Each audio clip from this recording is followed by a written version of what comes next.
Praise the lord. ప్రియమైన సహోదరులందరికీ mirror of Christ తరపు నుంచి శుభాలు. ప్రియమైనటువంటి వాళ్ళారా, మీరందరూ ఎలా ఉన్నారు? బాగున్నారు కదా? అలాగే ఈ యొక్క డైలీ వాగ్దానాలు మిమ్మల్ని ఫలింపజేస్తూ ఉన్నాయి, నమ్ముతున్నామండి. తప్పకుండా షేర్ చేయండి.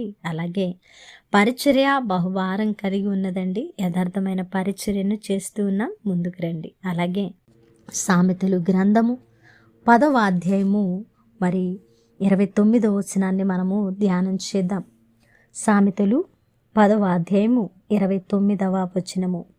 యథార్థవంతునికి యెహోవా ఏర్పాటు ఆశ్రయదుర్గము, పాపము చేయువారికి అది నాశనకరము. దేవునికి మహిమ కలుగునుగాక.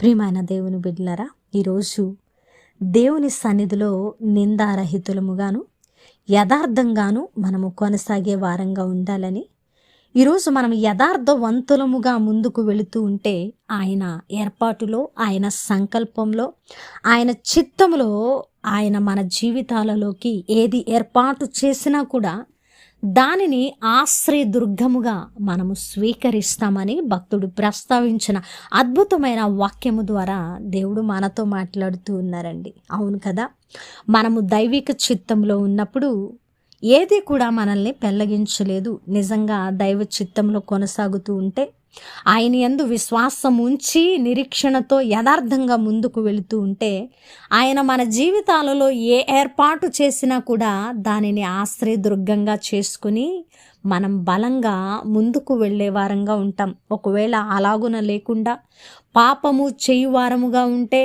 లోకంలో పడిన వారముగా ఉంటే, నీతి లేని వారముగా ఉంటే, ఆయన ఏర్పాటు ప్రతిదీ కూడా మనకు వ్యతిరేకతలో మన జీవితాలలో మనల్ని పెళ్లగించి అది నాశనకరమైనదిగా మన జీవితాలలో కనిపిస్తూ ఉన్నది. దేవునికి మహిమ కలుగునుగాక. ప్రియమైనటువంటి వారలారా, మరి ఈరోజు మనము పాపము చేయవారముగా, దానిని నాశనముగా మన జీవితాలలోకి ఆహ్వానించే వారంగా ఉంటే, మనము క్రీస్తును ఎరిగి క్రీస్తు రక్తంలో కడగబడి మనము క్రీస్తును అనుసరిస్తూ ఉన్నందుకు ఎలాంటి ప్రయోజనము కూడా లేదు. కాబట్టి క్రీస్తును కలిగిన మనము ఖచ్చితంగా యథార్థవంతులుగా ముందుకు వెళ్ళవలసిన వారమై ఉన్నాం. మనం ఎప్పుడైతే యథార్థతను కనపరుస్తూ ఉంటామో, మనము పరిస్థితుల్లో ఎప్పుడైతే యథార్థవంతులముగా ఆయన దృష్టికి కనిపిస్తూ ఉంటామో, ఆయన ఏర్పాట్లు అన్నీ కూడా మనకు ఆశ్రయదుర్గంగా నిలబడతాయి. దానిని ఆధారము చేసుకొని మనము ఎక్కలేని ఎత్తైన కొండ ఎక్కడానికి అవకాశం ఉంటుంది. కాబట్టి ప్రియమైనటువంటి వాళ్ళారా, వాస్తవాన్ని గ్రహిద్దాం. వాక్యంలో చెప్పబడిన ప్రతి మాటను మన జీవితాలకు అన్వయించుకుని, లోటుపాటులు ఉంటే సరిచేసుకుని, భక్తి జీవితంలో యేసు మార్గంలో నడుస్తూ ఆయన నీతిని, ఆయన యొక్క రాజ్యమును వెతుకుతూ ముందుకు వెళదాం. మరి ఈ పరిశుద్ధుడా, ప్రేమ కలిగిన తండ్రి, మీకు వందనాలు.